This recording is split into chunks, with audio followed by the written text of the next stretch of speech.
Ulangan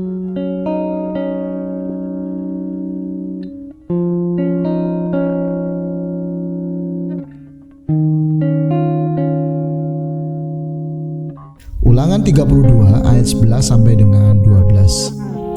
Laksana Raja Wali menggoyang bangkitkan isi sarangnya, melayang-layang di atas anak-anaknya, mengembangkan sayapnya, menampung seekor dan mendukungnya di atas kepaknya.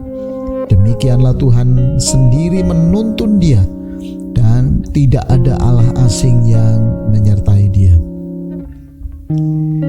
Jika kita pernah terlibat dalam kegiatan outbound atau aktivitas permainan-permainan ringan outdoor, ada aktivitas yang biasanya disebut blindfold, di mana ada seseorang atau sekelompok orang yang matanya ditutup sehingga tidak dapat melihat.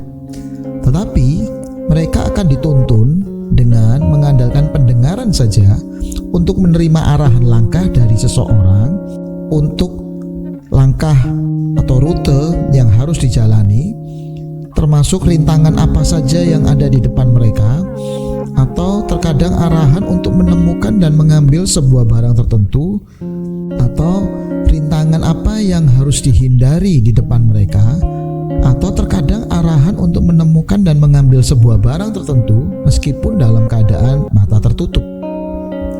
Dalam kehidupan, kerap kali kita berdoa untuk meminta tuntunan Tuhan agar mengarahkan kehendak, keputusan, dan arah hidup kita. Dalam imajinasi kita, sering kita membayangkan dan berharap bahwa tuntunan Tuhan itu seperti orang yang sedang menunjukkan arah secara eksplisit kepada kita.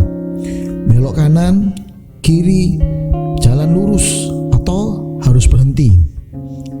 Melalui firman Tuhan yang kita baca hari ini memberi kita sebuah gambaran tentang bagaimana kerinduan hati Allah Bapa kita untuk membebaskan dan menuntun umatnya keluar dari perbudakan Mesir sebagai representasi perbudakan dosa menuju ke tanah perjanjian.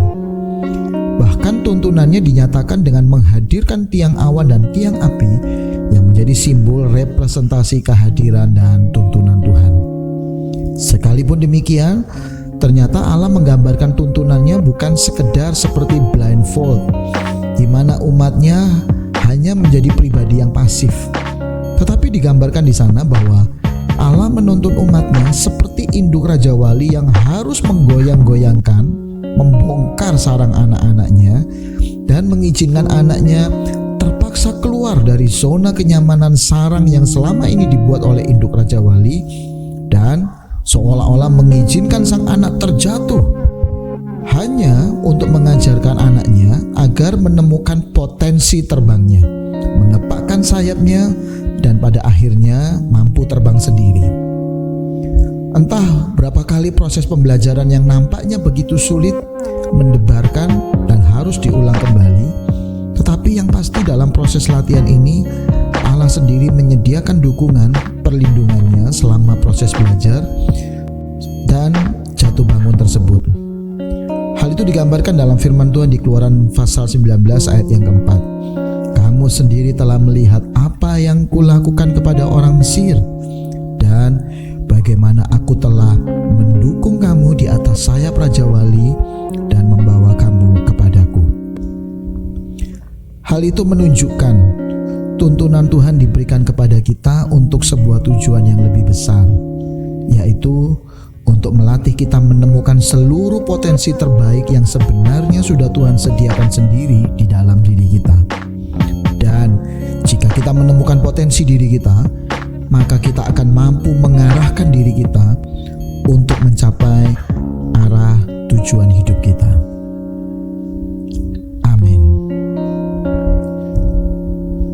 Potensi kita seringkali merupakan peta Tuhan